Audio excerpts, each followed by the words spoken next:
Let me ask you something quietly. When do you think people lose their character? Most imagine a dramatic moment, a big failure, a public mistake, something obvious. But that's not how it really happens. It's much quieter than that. It happens in the small, almost invisible moments, the things you say without thinking. A casual excuse, a passing comment, a phrase you've repeated so many times it feels natural. We tend to believe our character is defined by big decisions. But if you pay close attention, the real shaping happens in what we repeat daily. The words that slip out automatically. The way we explain our actions. The way we talk about ourselves. Because over time, language doesn't just express who you are, it starts to build who you are. Think about it. If you constantly say things like "I had no choice," or "that's just how I am," what are you really telling yourself? Not just in that moment, but over months, over years. You're slowly creating a version of yourself that believes those limits. And that's how the cracks begin. Not with a collapse, but with repetition. The Stoics understood something simple but powerful. You don't lose control all at once, you give it away, piece by piece. In how you think, in how you speak, in how you interpret your own actions. So this isn't about watching every word in a rigid way. It's about awareness. Because once you start noticing the language you use, you start to see the patterns behind it. And once you see the pattern, you have a choice. And that choice, small as it seems, is where character is either quietly built or slowly lost. Let's slow down and look at something we all say, often without thinking. "I had no choice." It usually shows up when we're under pressure, when something didn't go well, when we reacted too quickly, when we took the easier path. On the surface, it sounds harmless, almost honest. But if you sit with it for a moment, there's something deeper happening. Because when you say, "I had no choice," you're not just describing a situation, you're stepping away from it.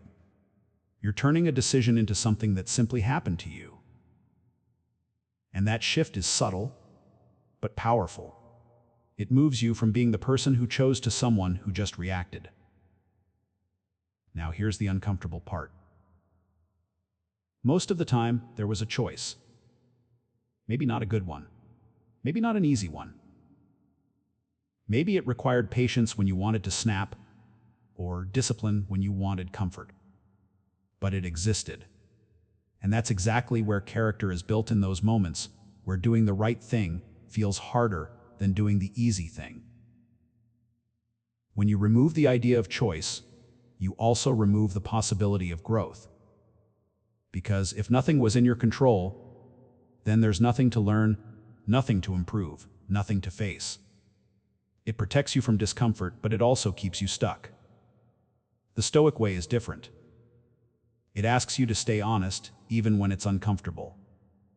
To say, "I chose this," even if you're not proud of it. Because that's where your power is. Not in pretending you had no control, but in recognizing that you did. And once you take that back, something changes. You stop being someone life happens to, and you become someone who decides how to respond. There's another phrase that sounds honest, even empowering at first. "This is just who I am." You hear it everywhere. And on the surface, it feels like self-acceptance. Like you're being real, not pretending, not hiding. But if you look closely at when people actually say it, something interesting shows up. It rarely comes out in moments of strength. It shows up when someone loses their temper, when they repeat the same mistake, when they avoid something they know they should face. And in that moment, instead of questioning the behavior, they protect it. They turn it into identity. And that's where the trap begins. Because when a behavior becomes who you are, it stops being something you can change. A temporary pattern starts to feel permanent. You stop asking, "Why did I do that?" and start saying, "That's just me." And without realizing it, you close the door on growth. The Stoics saw character very differently. To them, it wasn't fixed. It wasn't something you discover once and defend forever. It was something you shape daily, quietly, especially in moments where it would be easier not to. Strong people don't rush to define themselves. They stay aware. They notice where they fall short, not to judge themselves, but to stay in motion. There's a quiet discipline in being able to say, "This part of me needs work," without turning it into shame. Because real self-acceptance isn't about locking yourself in. It's about refusing to settle. Let me ask you something simple, but uncomfortable. How often do you say, "They made me feel this way"? It sounds normal, honest even. But if you slow down and really look at it, there's something deeper happening beneath that sentence. Because the moment you say someone else caused your emotion, you're handing them control over your inner state. You're saying, without realizing it, that your peace depends on how they act, what they say, whether they understand you or not. And that's a fragile place to live. Think about it. People are unpredictable. They misunderstand. They disappoint. They react in ways you didn't expect. Sometimes they don't even realize it. So if your emotional balance depends on them being perfect, you'll constantly feel thrown off. This is where the Stoics drew a clear line. You can't control what people do, but you can control how you interpret it, how you respond to it, and what meaning you give it. And that difference changes everything. Two people can face the exact same situation. One takes it personally, reacts instantly, carries the frustration for hours, maybe days. The other pauses, observes, understands that not everything is about them, and they stay steady. It's not that they feel nothing. It's that they don't give away authority over what they feel. And that's the shift. From reacting to choosing. From being affected by everything to being grounded in yourself. Because real strength isn't controlling the world around you. It's no longer needing it to behave a certain way for you to stay at peace. Let me offer you a different way to look at something. You use every single day your words. Most people think language is just a tool to express what they feel. Neutral. Harmless. But it's not. The way you speak doesn't just describe your reality, it quietly builds it. Think about the phrases you repeat without noticing. I had no choice. That's just who I am.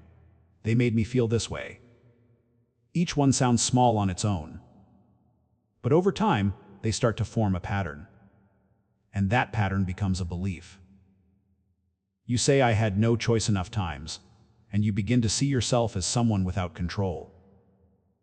You say that's who I am, and suddenly your limits feel permanent. You blame others for your emotions, and your stability starts depending on them. This doesn't happen overnight. It builds slowly, one sentence at a time. Until one day, it's no longer something you say, it's something you believe. The Stoics understood this long before modern psychology gave it a name. They knew that what you repeat internally shapes how you respond externally. Your words become a kind of internal programming. Not loud, not obvious, but constant. So the question isn't just what are you saying? It's what are those words doing to you over time? Because when you become aware of your language, you begin to see your patterns. And when you see the pattern, you can interrupt it. And that's where change begins. Not in big declarations, but in the quiet decision to speak differently and slowly become different. So here's the truth: most people miss character isn't something you prove once and keep forever. It's not built in big moments alone. It's built quietly, every single day, in the small choices you make, and even more subtly, in the words you allow yourself to say. Because your language isn't separate from who you are. It shapes how you think, how you see yourself, and ultimately how you behave. And the dangerous part is most of it happens unconsciously. You don't wake up and decide to weaken your character. It happens in the background through repetition, through habits, through phrases you stop questioning. That's why awareness matters. Not just of what you do, but of what you say when things get difficult. Because real character doesn't show up when life is easy. It shows up when you're frustrated, when you're under pressure, when you're tempted to take the easier path. In those moments, your words reveal everything. Are you taking responsibility or avoiding it? Are you staying open to growth or hiding behind identity? Are you grounded or being pulled by everything around you? This is where the shift happens. When you stop seeing language as something casual and start treating it as something powerful. The Stoics believed in guarding the mind like a fortress. And part of that discipline is simple, but not easy. Pay attention to what you allow yourself to say. Because when you change your language, you begin to change your thinking. When you change your thinking, you begin to change your actions. And over time, without forcing it, you become someone stronger, calmer, more grounded. Not all at once, but sentence by sentence.